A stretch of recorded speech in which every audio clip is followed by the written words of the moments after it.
friends, welcome to Food Mavericks 1000. Teddy LaRose here. Today we're going to do a little spice cake in honor of the season. There's different things you can do with frosting afterwards. We used to do a really fun thing, which is we'd make a cake not too sweet and then we'd soak it with a syrup afterward. Unbelievable, just fantastic. I'm going to leave it open today, but I am going to make it not too sweet. So I have done most of the stuff off camera so that you wouldn't have to watch me with my scoops. This is one of those kind of simple things where you have the dry ingredients over here and the wet ingredients over there. This is flour, sugar, some spices, baking powder, a little salt, and a little cornstarch actually. I get organic. And since it has brown sugar, and since I didn't sift it, which I would, but I didn't today. You've probably seen my sifters in other videos. This is kind of like a quick bread, and it's also, as usual, I can't stick with the recipe for the love of creation. I cannot do it. So I'll look at it, I'll think, well, I think I'll just add more of this and more of that. Feel free to do that, my friends. However, if you haven't tested it, it may or may not work. So being a maverick is you're willing to see, and this is what we do, but it's not based on nothing. It's based on many, many thousands of cakes down the road. That's what it's made of. Okay, so you can see I'm spending my time talking to you mainly, and what we're trying to do is mix this well, because you don't want mainly it's like you want the baking powder to mix in there with the flour and be even. Same with the brown sugar though, otherwise you get lumps. Now, the famous spatula. Can't live without it. Okay, now's the fun bit. You've got your oven all hot. You've got your pans all greased. This is the liquid ingredients. What I have in here is butter, buttermilk, and actually a little bit of pumpkin puree. We're going to do a pumpkin spice. It's going to be really good, I think.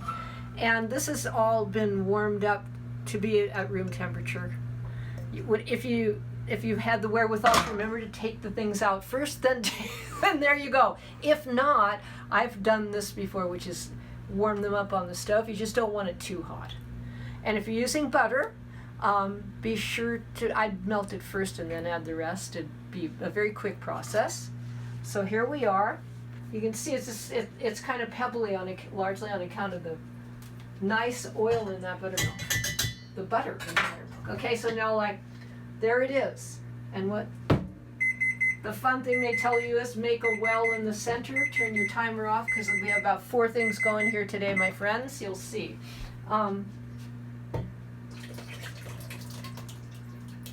Okay, just lunk it all in, like so. And you can see why a spoon would not do. In fact, I lived at a big conference facility that didn't really have that many spatulas, and a spoon won't get it off the sides, so just get one. Okay, here, we'll do this over here so you get to see what happens.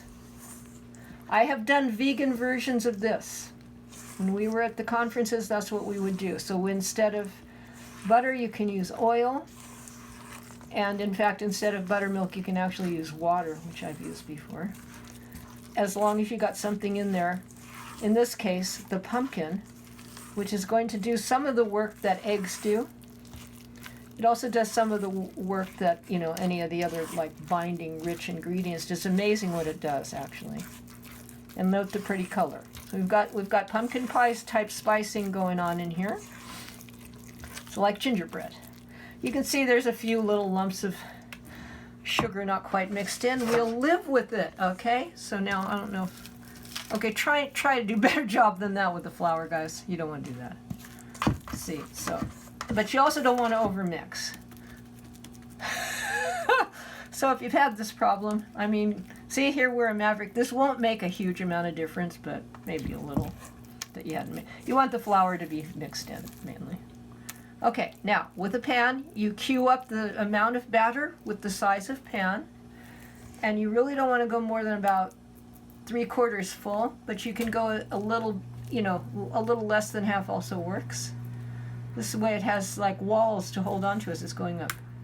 Okay, there we go, and got a nice spice cake. We're going to put this in at 350 for about 45 minutes, and we'll get back to you. There'll be reviews here and there. Do come check out the courses, guys.